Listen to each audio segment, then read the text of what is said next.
Je m'appelle Nadia. Depuis que je suis petite, la mer est mon refuge.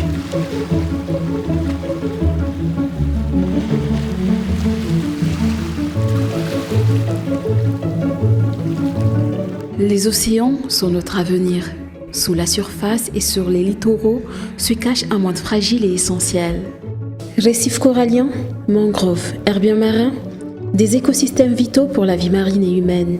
Ils fournissent les produits de pêche, régulent le climat, abritent une biodiversité unique et soutiennent les moyens de subsistance de milliers de Comoriens.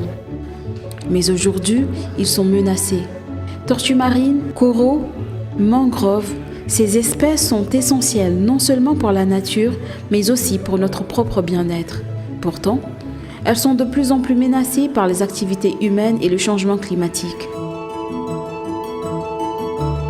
C'est pour les protéger qu'ont été créés les parcs marins, même si leur gestion pose encore de nombreux défis.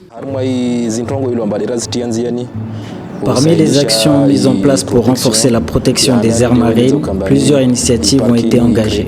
Tout d'abord, il s'agit de faire comprendre que ce parc a été créé dans un objectif de protection et de conservation de la biodiversité marine et terrestre.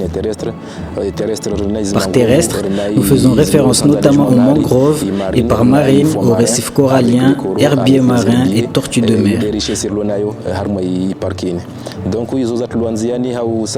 Nous avons aussi mis en œuvre des activités de formation et de sensibilisation des communautés locales,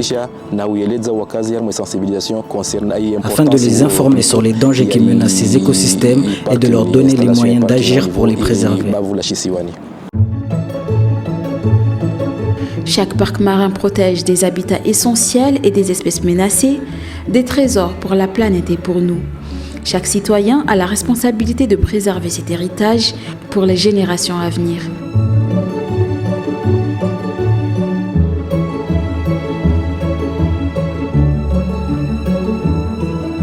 Les écosystèmes marins et côtiers nous protègent de l'inondation due à la montée du niveau de la mer, nous fournissent poissons et fruits de mer, purifient l'eau et produisent de l'oxygène. Pour certaines communautés, les parcs marins sont une source de tension.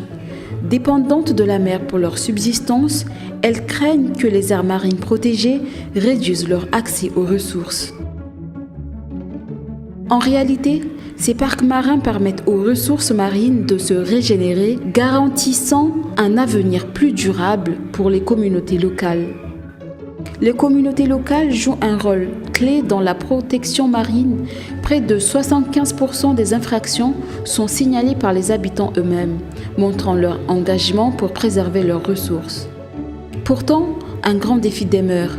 90% des infractions restent impunies malgré la promulgation de plusieurs lois et mesures en faveur de la protection des océans. Il faut maintenant renforcer leur application au quotidien. Mais il y a une chose que nous devons tous comprendre, la mer, les poissons, les tortues, les coraux et les mangroves appartiennent à tout le monde. Nous devons travailler ensemble pour les préserver, partager cette responsabilité, sinon nous en paierons tous les conséquences. Exploitation excessive et raréfaction de la ressource se traduisant par une augmentation du prix des poissons, amplification des effets des changements climatiques tels que l'augmentation des températures.